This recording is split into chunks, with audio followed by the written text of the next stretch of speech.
Yes, ni mchezo wa mshindi wa tatu katika mashindano ya kombe la dunia katika uwanja wa Hard Rock katika mji wa Miami huko nchini Marekani. Mwamuzi Jesus Valenzuela kutokea nchini Venezuela ndiye ambaye anakwenda kuamua mchezo huu siku ya kesho majira ya saa 6 kamili usiku kwa saa za Afrika ya Mashariki, lakini katika geography itakuwa siku tayari imekwisha badilika na kuwa siku ya Jumapili, kwa maana Jumamosi siku ya kesho saa 3, saa 4, saa 5 usiku, ambako kimsingi tarehe inakuwa tayari imekwisha badilika na kuwa Jumapili. Ndio mchezo huu utakwenda kupigwa huko nchini Marekani baina ya timu mbili kutokea katika bara la Ulaya, timu ya taifa ya Ufaransa lakini pia timu ya taifa ya Uingereza. Inakwenda kuwa mechi ya aina gani? Ni vita baina ya walimu wawili, Thomas Tuchel, nyota kocha huyo raia wa Kijerumani, lakini pia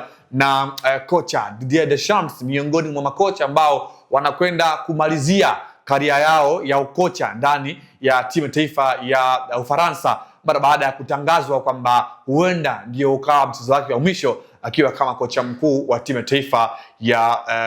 Ufaransa, na anatajwa Zidane ndiye ambaye anaweza kwenda kuwa mrithi wa kiti chake katika timu ya taifa ya Ufaransa. Hii ni vita na ni miongoni mwa mchezo mzuri ambao tutakwenda kushuhudia kwa siku ya Jumapili kutokana na ubora wa timu hizi mbili, the way ambavyo wamekuwa wanakwenda, licha ya kwamba ni timu ambazo zimetolewa katika hatua ya nusu fainali. Ufaransa alitolewa dhidi ya timu ya taifa ya Uhispania, wakati huo Uingereza yeye alitolewa na timu ya taifa ya Argentina kwa comeback ya maana goli 2-1 ambako ilipelekea kuweza kutolewa kwenye hayo mashindano. Maeneo gani kila timu yamekuwa na ubora mkubwa? Tukianza na timu ya taifa ya Uingereza, eneo lao kubwa ambalo kumekuwa kuna ufanisi mkubwa ni katika eneo lao la katikati mwa uwanja. Utamkuta Jordan Anderson, Declan Rice the same, na wengine wengi akiwemo Jude Bellingham ambao wamekuwa wana quality kubwa katika hilo eneo na kufanya mikimbio yenye ubora mkubwa, lakini bado wakiwa wana philosophy nzuri, kwa maana ile transition way ambayo wamekuwa wanaifanya mara kadhaa imekuwa very effectively na kuweza kuwa na ubora mkubwa katika hilo eneo. Tulishuhudia katika mechi yao ya mwisho dhidi ya Argentina nidhamu yao ambavyo jinsi ilikuwa katika maeneo yote ya mchezo, wakina Scans niseme pia Johnston sambamba na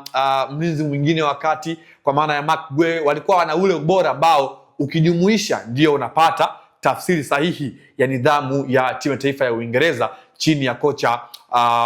kwa maana ya Thomas Tuchel. Kwenye mechi ya mwisho tulishuhudia baadhi ya wachezaji muhimu wa timu hiyo hawakuweza kuhusishwa kutokana na mpango kazi ambao mwalimu Thomas Tuchel aliuamini na kuweza kuelekea moja kwa moja, akiwepo Bukayo Saka ambaye aliingia mwishoni, lakini kuna Noni Madueke sambamba na Eberechi Eze hakuwa sehemu ya mchezo kwa maana hakupata nafasi ya kucheza. Lakini kwenye mechi kama hii lazima mwalimu aweze kuestablish pia wachezaji ambao watakuwa wanaipa timu balance pale ambako ikiwa inakwenda kulisogelea lango la timu pinzani. So ni mchezo ambao nafikiri binafsi yangu Uingereza anaweza akauelekea kwa mtindo wa aina hiyo, bila kusahau aina ya wachezaji ambao yupo nao Harry Kane hadi hivi sasa magoli 6 sambamba na Jude Bellingham ambao kwa umoja wao ndio miongoni mwa wachezaji ambao wamefunga magoli mengi kwenye timu ya taifa ya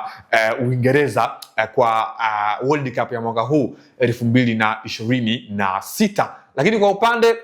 wa timu ya taifa ya Ufaransa chini ya kocha Didier Deschamps, ni timu ambayo imekuwa ina ubora mkubwa hadi hivi sasa, takriban magoli 16 wakiwa wamefunga,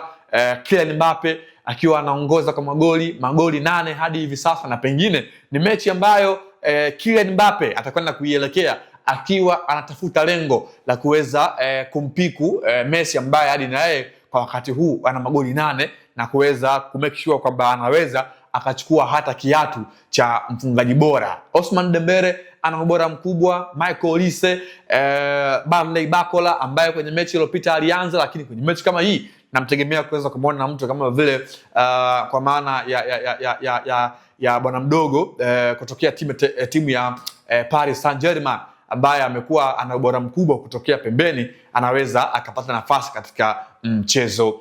huo. Mtazamaji, mechi ni siku ya Jumapili majira ya saa 6 kamili usiku, kwa saa za Afrika ya Mashariki, kwa maana usiku wa Jumamosi kuamkia Jumapili ndio mchezo huu utakwenda kufanyika moja